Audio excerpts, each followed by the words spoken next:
Pada masa Umar menjadi khalifah, kaum muslimin berhasil menaklukkan dua kerajaan besar kala itu, yaitu Romawi dan Persia. Kekalahan itu membuat bangsa Persia akhirnya mengalami kehidupan yang berubah drastis. Bangsa Persia yang sebelumnya dikenal tinggi karena peradabannya, akhirnya banyak yang menjadi budak di Madinah.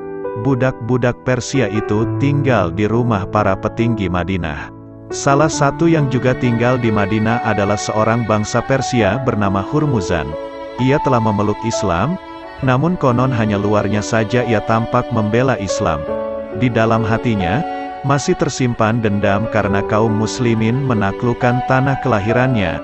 Dendam kepada kaum muslimin masih membara di dalam diri Hurmuzan, terlebih kepada Umar.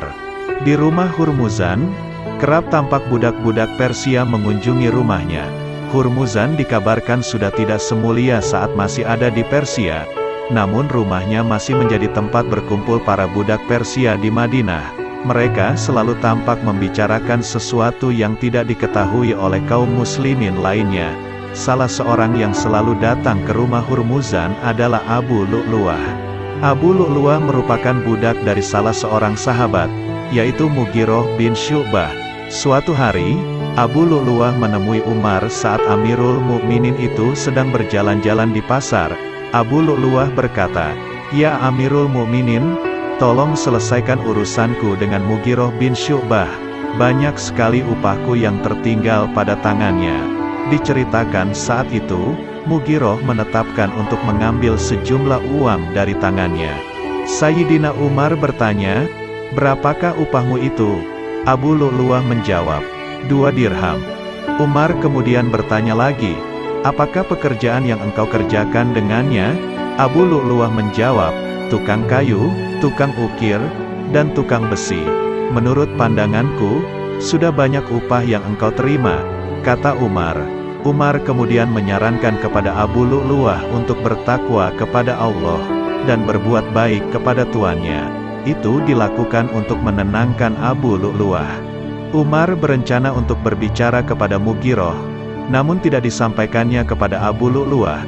Umar kemudian berkata, "Aku mendengar kabar bahwa engkau pun sanggup membuat tepung yang bisa ditumbuk dengan angin." Abu Lu'lu'ah menjawab, "Memang aku bisa." Umar lalu berkata, "Kalau begitu, buatkanlah untukku tepung yang semacam itu." Abu Lu'lu'ah kemudian menjawab, "Akan aku buatkan tuan tepung yang paling bagus, yang kelak akan masyhur buatannya dari Masyrik sampai ke Maghrib." Abu Lu'lu'ah kemudian berlalu. Umar mencium ada gelagat tidak beres pada ucapan budak itu. Umar kemudian berkata, "Budak itu rupanya telah mengancamku." Abu Lu'lu'ah memang tidak menerima apa yang disampaikan Umar. Ia mengira Umar tidak mempedulikannya. Sambil berlalu, ia bergumam, "Keadilannya untuk semua orang kecuali aku." Timbul keinginan dalam hatinya untuk membunuh Umar. Suatu hari, ketika kaum muslimin melaksanakan sholat subuh dengan diimami Umar, Abu Lu'lu'ah merangsek masuk ke dalam masjid dan menikam Umar sebanyak 3 kali. Para sahabat yang ada di barisan shaf belakang mendengar Umar berteriak, "Awas, ada anjing, aku sudah dibunuhnya."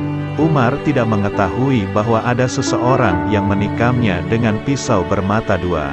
Umar yang telah rebah kemudian mencari Abdurrahman bin Auf. Dimintanya Abdurrahman bin Auf untuk menjadi imam. Ia kemudian memimpin sholat dengan bacaan yang pendek-pendek. Usai sholat, para sahabat kemudian membawa Umar untuk merawatnya. Namun, takdir Allah berkehendak lain. 3 hari setelah ditikam, Umar bin Khattab menghembuskan nafasnya yang terakhir.